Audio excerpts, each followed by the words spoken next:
আসসালামু আলাইকুম ওয়া রাহমাতুল্লাহি ওয়া বারাকাতুহু। সবাইকে জানাই আন্তরিক ভালোবাসা ও অভিনন্দন।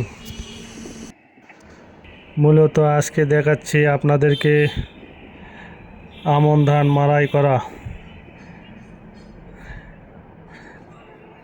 আপনারা দেখুন, একেবারে প্যাকেট করা হচ্ছে। কেন প্যাকেট করা হচ্ছে? মূলত ধানটি পরিষ্কার হওয়ার জন্যই একবারে প্যাকেট হচ্ছে। ভুসরগুলা কিভাবে যাচ্ছে আপনারা দেখুন। ভুসরগুলা সঠিকভাবে মুখ দিয়ে টানার জন্য মূলত পরিষ্কারটা বেশি হয়। মূলত চিকন ভুসুরগুলা এগুলো ধুলোর মতো দেখা যায়।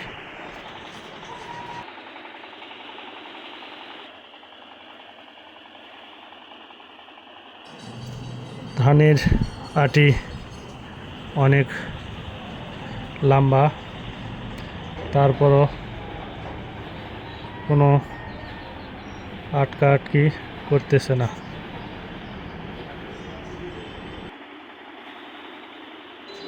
খড় ভালো রাখে, খড় ভাঙে না। তো চ্যানেলটি সাবস্ক্রাইব করবে, পাশে থাকবেন। আসসালামু আলাইকুম ওয়া রাহমাতুল্লাহি ওয়া বারাকাতুহু। আল্লাহ হাফেজ।